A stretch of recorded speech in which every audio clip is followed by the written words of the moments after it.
Hello everyone, class 9th NCERT English Beehive chapter number 1 poem दिया गया है the road not taken and thinking about the poem से exercise number A दिया गया है जिसमें क्वेश्चंस एंड आंसर्स दिए गए हैं। फर्स्ट क्वेश्चन दिया गया है where does the traveller find himself. यात्री अपने आप को कहाँ पाता है। What problem does he face, और वह किन समस्याओं का सामना करता है या वह किस समस्या का सामना करता है। आंसर दिया जाएगा the traveller finds himself in a forest. Traveller यानी यात्री अपने आप को एक जंगल में पाता है। Where two roads are going in different direction, उसके सामने दो रास्ते होते हैं जो कि भिन्न दो दिशाओं में जा रहे होते हैं। The poet faces the problem of choosing one of them, कवि के सामने उनमें से एक को चुनने की समस्या है। He can not decide which road is worth taking, और वह यह तय नहीं कर पाता कि कौन सा रास्ता अपनाना उचित है और कौन सा अपनाना उचित नहीं है। नेक्स्ट क्वेश्चन दिया गया है discuss what these phrases mean to you. व्याख्या करिए कि इन वाक्यांशों का आपके लिए क्या अर्थ है। फर्स्ट वाक्यांश दिया गया है जो कि पोएम से लिया गया है। फर्स्ट वाक्यांश है अ येलो वुड। येलो वुड का आपके मनःपटल पे क्या मतलब उभरता है। दिया ये गया है कि a yellow wood means that it is autumn season and the color of trees has become yellow। और येलो वुड का मतलब ये है कि शरद ऋतु आ गई है। शरद ऋतु ऑटम सीजन आ गया है जिसके कारण पेड़ों का रंग पीला हो गया है, यानी उसके पत्ते धीरे धीरे पीले पड़ गए हैं। नेक्स्ट फ्रेज दिया गया है it was grassy and wanted wear. और इसमें जो फ्रेज दिया गया है पोएम में it was grassy and wanted to wear का क्या मतलब है, तो लिखा जाएगा it was grassy and wanted to wear means that the grass was grown over the road and it was less travelled.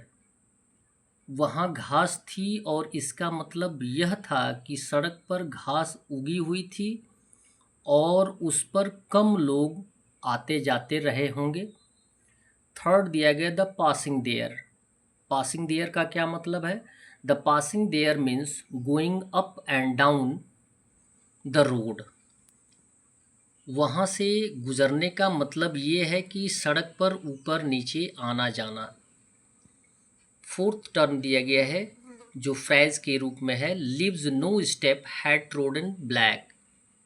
इसका क्या मतलब है, तो लिखा जाएगा it means that the leaves were not crushed under foot. इसका मतलब यह है कि पत्ते पैरों के नीचे नहीं कुचले गए हैं। इट मीन्स इस रास्ते पर कम लोग आए गए हैं। फिफ्थ फ्रेज दिया गया है how way leads on the way. इसका मीन्स है it means that one road leads someone to the other and there is no turning back. इसका अर्थ ये है कि एक सड़क किसी व्यक्ति को दूसरे तक ले जाती है और वहाँ से पीछे मुड़ने का कोई रास्ता नहीं है। इज़ नो टर्निंग बैक, यानी जिस रास्ते पर कम लोग चले हैं वो रास्ता नो टर्निंग बैक है।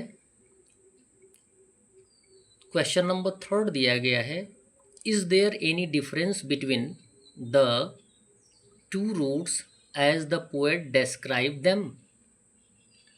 जिस तरह से कवि वर्णन करता है क्या दोनों रास्तों में कोई अंतर है।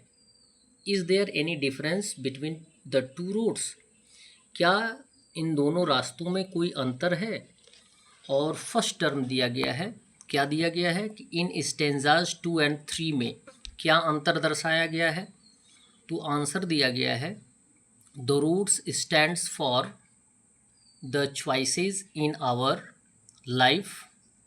सड़कें हमारे जीवन में विकल्पों का प्रतिनिधित्व करती हैं। In the second and third stanza both the roads were covered with leaves. जैसा कि आपको कविता में पढ़ाया गया है कि दूसरे और तीसरे छंद में दोनों सड़कें पत्तों से ढकी हुई थीं। But one road is less travelled, लेकिन एक रास्ते पर बहुत ही कम लोग चले थे। इट वॉज ग्रासी, यह ग्रासी था, यह इस पे घास जमी हुई थी। The second road was much travelled, और दूसरे रास्ते पर ज़्यादा से ज़्यादा लोग चले थे या दूसरा रास्ता काफ़ी प्रचलित था। सेकेंड टर्म दिया गया है in the last two lines of the poem. Poem के लास्ट टू लाइन में क्या दिया गया है, किस तरीके से अंतर दर्शाया गया है? दिया ये गया है कि the poet choose the second road which was less travelled. कवि ने दूसरे रास्ते को चुना जिस पर कम लोग चले थे। He left the first for some other day. उसने पहले वाले को छोड़ दिया कि किसी दूसरे दिन इस पर चला जाएगा। But it had made all the differences in poets life. लेकिन इससे कवि के जीवन में बहुत फर्क पड़ता है। क्वेश्चन नंबर 4 दिया गया है what would you think the last two lines of the poem mean. आपके विचार से कविता की अंतिम पंक्तियों का क्या अर्थ है? Looking back, does the poet regret his choice और एक्सेप्ट इट। पीछे देखते हुए कि कवि अपने चुनाव के लिए पछताता है या इसको सही मानता है। तो आंसर में लिखेंगे the poet does not choose the first road. ये तो आप जानते हैं कि प्रथम रोड को कवि के द्वारा नहीं चुना जाता है, या कवि प्रथम रास्ते पर नहीं जाना चाहता है या नहीं जाता है। She chooses the second road which was less travelled. वह दूसरे रास्ते को चुनता है जिस पर कि लोग बहुत कम चले होते हैं, या जो रास्ता उसके लिए सही नहीं होता है या अन्य लोगों के लिए सही नहीं होता है, क्या उसके लिए वह रास्ता सही होता है। But in future he regrets that he could not choose both the roads. लेकिन भविष्य में उसे इस बात का अफसोस होता है कि वह दोनों रास्ते को नहीं चुन सका। यद्यपि यदि हमें चलना होगा तो किसी एक रास्ते पे चलना होगा, दोनों रास्तों को हम नहीं चुन सकते हैं एक साथ। Choosing the less travelled road has change the poets life. और कम यात्रा किए गए मार्ग को चुनने से कवि का जीवन बदल जाता है। The roads stand for the problem of choice in life.